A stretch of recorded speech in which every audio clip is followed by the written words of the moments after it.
The pork spare ribs at Goldee's are not just the best pork spare ribs I've ever tasted. They're actually so good that that's the product that got Goldee's Barbecue noticed by Texas Monthly that led up to their becoming the #1 barbecue joint in all of Texas. So let's make Goldee style ribs today. I spent 2 days in Fort Worth, Texas at Goldee's learning from the masters, learning from Lane, Jalen, and learning from Johnny. I also found their pork belly was just absolutely out of this world. As an added bonus, let's make pork belly the way that Goldee's does too. All right, so trimming the ribs, let's start with the secrets that Jalen taught. The first is start with quality meat. This is Duroc pork, the same stuff that they use. And by the way, getting spare ribs in Raleigh is actually pretty hard. Everybody sells St. Louis here. I had to work pretty hard to find these. So I'm gonna start by cutting off this skirt, this diaphragm here, which they use for their hash. I actually don't know how to make hash. I guess I need to learn how to make hash.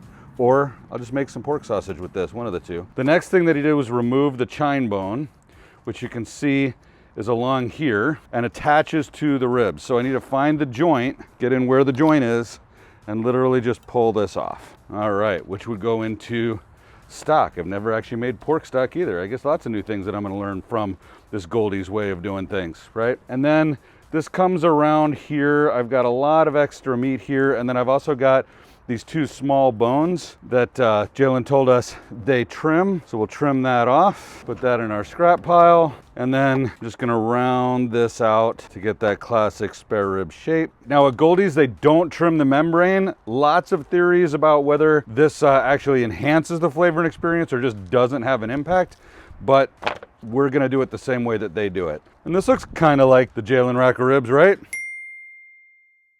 Okay, let's go trim up our pork belly. All right, using the Start With Good meat, this is red wattle pork, another heritage pork breed. What I am gonna do is trim off this thinner part here. So that's gonna go into the sausage bucket, and this is going to be the pork belly that we cook. So he rounded the corners a little bit. This one's already rounded. Might square this up a little bit. Just make it a little more aerodynamic.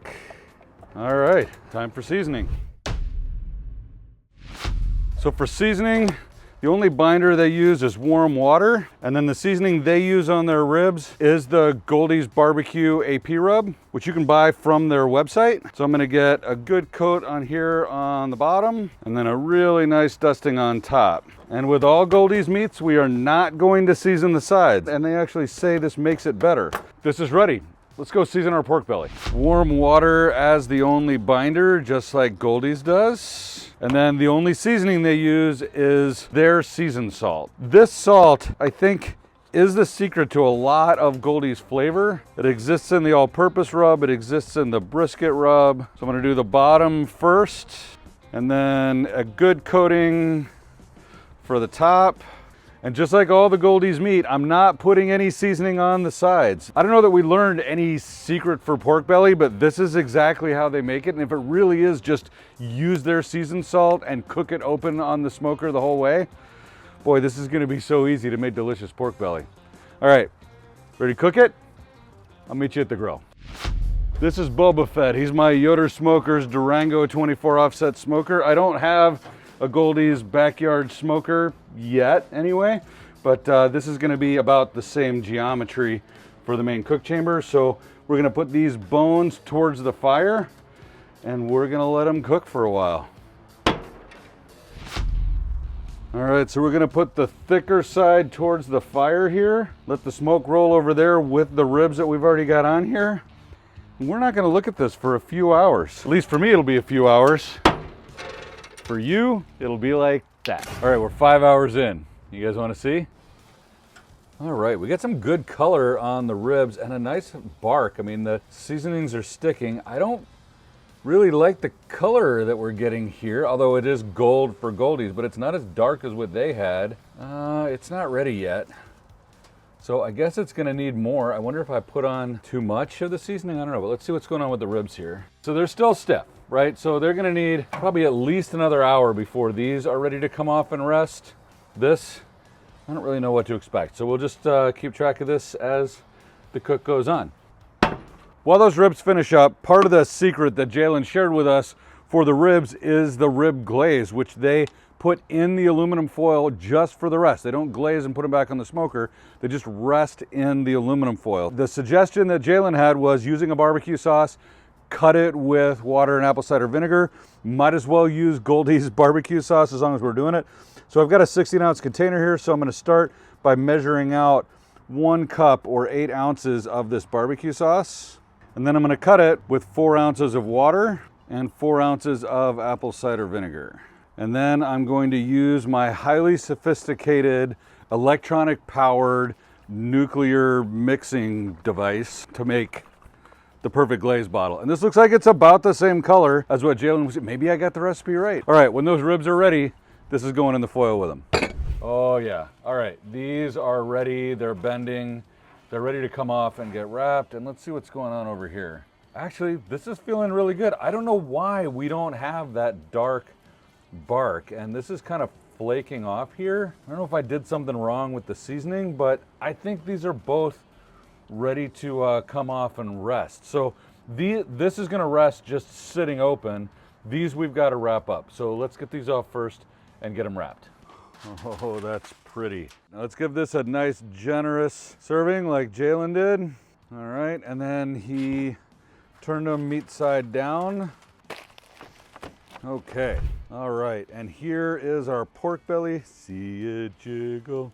I think when these rest for an hour, we're gonna be happy. I'm almost positive the ribs are gonna be blow your mind. I'm concerned about the pork belly, but from a texture standpoint, I don't know. I guess we'll see. The epic Goldee's saga continues? It does. All right, but I'm a little curious. So I know what this is. What are these like Fabergé eggs made out of wood contraptions that say eat more vegans on them over here? All right, check this out. All right. I got an email from this guy in the Ukraine who has an Etsy store that he wants to put his products on our show. So this is a group of guys who started as a hobby and turned it into a little business, which is a lot of what Etsy is. Yep. So inside here, this one has a whiskey glass. That's dope. These are whiskey rocks. So you put these in the freezer, right? And then you don't have to dilute your whiskey with the cubes. Got a little wood coaster. Wood coaster. Sweet. All right, you got a little, it's a little carousel of shot glasses. And you order all this off of Etsy, and it's handmade. And you ready for this? Yeah, hit me. $25. $25. Yeah. So they do That's stuff for cool, weddings, like, birthdays. gifts. Yeah, I was gonna say like Christmas cool is coming gifts, up, right? Mother's Day, That'd Father's be a cool Day, gift birthdays. for a guy for sure. So guys, I'm gonna put the link in the description. I'll put a link on the screen. It's called the Kitchen Bar Store on Etsy. All right. And my Ukrainian friends, Kitchen Bar Store on Etsy. Cheers. Cheers. Appreciate it. That's good stuff, that Whistle Man. Pig 12, and it tastes Whistle even Pig better. 12. Yeah. Let's go with the pork belly Let's go with the pork belly first. All right. So, feel the need to say this. This doesn't look right. Probably too much seasoning, right? A little bit too much seasoning. Kind of flaking off of here. I think Lane did a lighter dusting, and I think that might have been what it was. So let's just, all right, well, it's nice and tender. So my theory here is that there's too much seasoning on the top, and that the crust is not going to be good. Okay. And that, like, there's no bark. It's like, yeah, it's just kind of flaking off. Here, right? So let's see. I mean, texture feels. Man, it's just coming apart. It is. It's nice and soft. All right. Cheers. Cheers. Cheers.